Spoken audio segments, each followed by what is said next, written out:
운동 좀 하는 분들의 루틴에는 이 부위의 운동이 꼭 포함되어 있습니다. 바로 종아리 운동입니다. 이번 올림피아 1위를 한 데렉 런스포드와 시범도 종아리 운동만큼은 항상 하는 편입니다. 여러분은 얼마나 자주 종아리 운동을 하십니까? 아마 많은 분들이 종아리는 따로 신경을 안 쓰고 스킵하는 경우가 많으실 겁니다. 하지만 저는 종아리 운동을 꼭 반드시 해야 한다고 생각합니다. 따라서 종아리 운동을 하기에 앞서 많은 분들이 종아리가 유전자의 영향을 많이 받아서 해도 안 크는 부위인지, 종아리 운동을 왜 해야 하는지, 종아리 운동은 어떻게 해야 하는지를 궁금해하실 것 같아서 이를 영상에서 다뤄보려고 합니다. 많은 사람들이 종아리 근육은 유전의 영역이라 운동해도 소용없다는 말을 합니다. 그도 그럴 것이 운동을 한 번도 안 해본 여성의 종아리 근육이 운동을 열심히 하는 남성의 종아리보다 굵은 경우를 종종 볼 수 있습니다. 당장 헬스장에만 가도 상체와 허벅지는 누가 봐도 헬린이인데 종아리는 발달된 케이스를 볼 수 있죠. 결론부터 말씀드리면 종아리는 유전의 영향을 많이 받고 잘 안 크는 부위인 것은 맞습니다. 다만 운동을 하면 확실히 이전보다 커질 수 있습니다. 종아리의 콤플렉스를 극복한 아놀드 슈왈제네거의 일화는 나름 유명합니다. 아놀드의 초창기 사진을 보면 이렇게 상체에 비해 종아리가 얇았던 시절이 있었습니다. 본인 스스로도 콤플렉스여서 초창기에는 이렇게 물에 들어가 종아리를 가리고 사진을 찍었다고 합니다. 하지만 꾸준한 종아리 트레이닝으로 결국 콤플렉스를 극복하고 이렇게 종아리를 본인의 강점으로 만들 수 있었습니다. 아놀드 슈왈제네거 말고도 이와 같은 내추럴 선수가 꾸준한 종아리 운동으로 종아리 근육 근비대를 이룬 사례도 있으며 논문과 연구의 결과부터로도 꾸준한 종아리 근육의 운동은 충분히 근비대를 이룰 수 있음을 알 수 있습니다. 따라서 종아리 근육은 선천적인 사이즈의 영향을 받으나 꾸준한 노력으로 사이즈를 키울 수 있다는 결론입니다.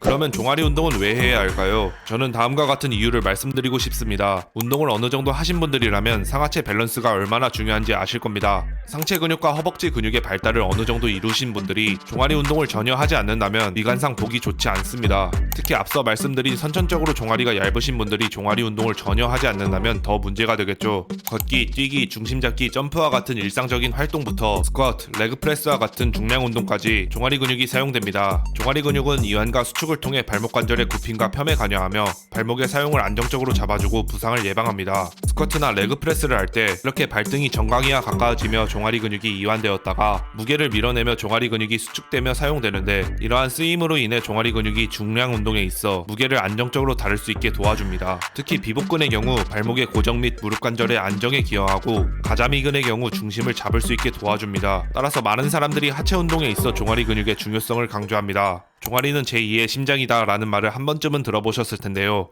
심장이 밀어낸 혈액이 신체에 퍼지게 되고 종아리 근육이 심장으로부터 멀어진 혈액을 다시 위로 올려주는 역할을 하기 때문입니다. 따라서 종아리 근육이 혈액순환에 있어 아주 중요한 역할을 하게 되는 것이죠. 혈액순환에 중요한 역할을 하기 때문에 이분도 열심히 한다고 합니다. 그럼 종아리 운동은 어떻게 해야 할까요? 종아리 운동을 구체적으로 알아보기 앞서 항상 제 채널에서 그랬듯이 종아리 근육의 구성과 기능을 알고 해야 효율적으로 수행할 수 있습니다. 종아리 근육은 크게 비복근과 가자미근으로 이루어져 있습니다. 비복근의 경우 외측두와 내측두로 이루어져 있으며 이는 대퇴골에서 시작되어 아킬레스건을 지나 종골로 이어집니다. 따라서 허벅지뼈에 붙어있는 비복근의 경우 무릎 관절의 굽힘과 발목 관절을 펴는 기능을 합니다. 무릎 관절을 굽히는 기능이 있기 때문에 레그컬을 할 때 종아리에 힘이 들어가는 경험을 해보셨을 겁니다. 가자미근의 경우 이렇게 비복근 안쪽에 위치하고 있으며 비복근과 다르게 종아리뼈인 비골과 경골에서 시작되며 아킬레스건을 지나 종골로 이어집니다. 비복근과 다르게 발목 관절의 움직임에만 관여하며 발목 관절을 펴는 기능을 합니다. 비복근의 경우 속근 섬유의 비율이 비교적 높고 가자미근의 경우 지근의 비율이 속근에 비해 압도적으로 높습니다. 이렇게 속근이 많은 비복근의 경우 전력 질주나 점프와 같은 폭발적인 힘을 이용할 때 사용되고, 지근의 비율이 높은 가자미근의 경우 중심을 잡는 등의 기능에 주로 이용됩니다. 부피의 경우 비복근과 가자미근이 5대5, 면적의 경우 비복근과 가자미근이 4대6 정도로 가자미근이 약간 부피와 면적면에서 차지하는 비율이 높습니다. 이러한 가자미근과 비복근 운동을 어떻게 해야 하는지 알아보기 위해 한이램보드와 데렉 런스포드의 운동 영상으로 알아보겠습니다. 본 운동의 세트와 세트 사이에는 30초의 휴식을 취했으며 종목 간 2분에서 4분의 휴식을 취했습니다. 데렉 런스포드는 종아리 운동에 앞서 10에서 15분 정도의 시티드 바이크로 웜업을 해준다고 합니다. 본격적인 종아리 운동에 앞서 빡빡한 종아리를 충분히 풀어주고 혈류가 돌게 도와준다고 합니다. 또한 최대 가동 범위로 운동을 수행하기 위해 종아리 스트레칭에 집중해줘야 한다고 강조합니다. 첫 번째 운동 종목으로 스탠딩 카프레이즈를 진행해 주었습니다. 스탠딩 카프레이즈는 비복근을 타겟한 운동으로 비복근을 타겟하기 위해 무릎 관절을 펴고 수행해 줍니다. 무릎을 굽혀줄수록 가자미근으로 자극이 가는 것을 참고해 주시면 되겠습니다. 10에서 15회 7세트를 수행해 주었으며 세트 사이 휴식 시간은 30초로 유지해 주었습니다.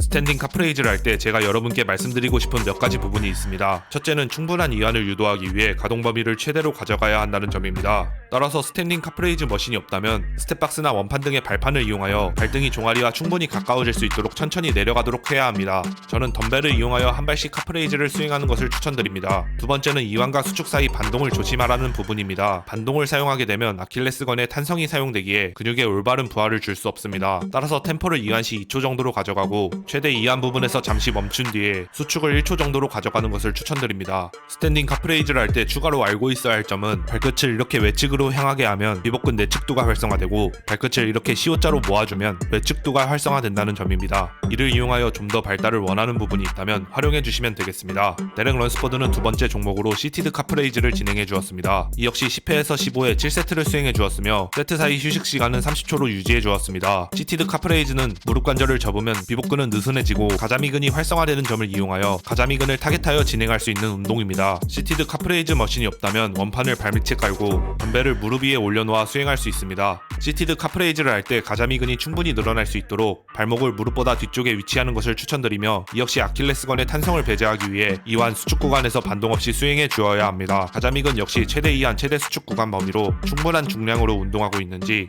체크하시면서 하시면 근성장에 도움이 되실 겁니다. 세 번째 종목으로 레그 프레스 머신을 이용한 카프 익스텐션을 수행해 주었습니다. 이 역시 10회에서 15회 7세트를 수행해 주었으며 휴식 시간은 30초로 유지해 주었습니다. 본 종목 역시 카프레이즈와 동일하게 무릎 관절을 편 상태에서 수행하기에 비복근을 타겟하여 수행할 수 있는 운동입니다. 드랍 세트 느낌으로 한 세트 종료 후 바로 맨몸으로 맨 땅에서 스탠딩 카프레이즈를 수축 구간에 집중하여 수행해 주었습니다. 레그 프레스 머신을 이용할 때도 역시 앞서 말한 부분에 유의하며 수행해야 합니다. 이렇게 데렉 런스퍼드는 세 종목에 집중하여 비복근과 가자미근을 총 21세트 총 300회 정도 수행해 주었습니다. 일반인의 경우 비복근 타겟 종목 1개, 가자미근 타겟 종목 1개를 각각 4세트씩 12회에서 15회 정도 수행해주는 것으로 충분하다고 생각하며 하체 운동 후에 수행할 수 있도록 루틴을 구성해주시면 종아리 근육의 발달에 많은 도움이 되실 겁니다. 또한 작은 근육이고 회복 속도가 빠른 근육인 만큼 주 3회 정도 실시해주시면 되겠습니다. 마지막으로 종아리 운동 또한 여타 다른 부위처럼 충분히 무거운 무게로 충분히 지칠 때까지 수행해 주어야 한다는 점과 점진적 과부하를 이용해야 된다는 점 꼭 기억하시길 바라겠습니다.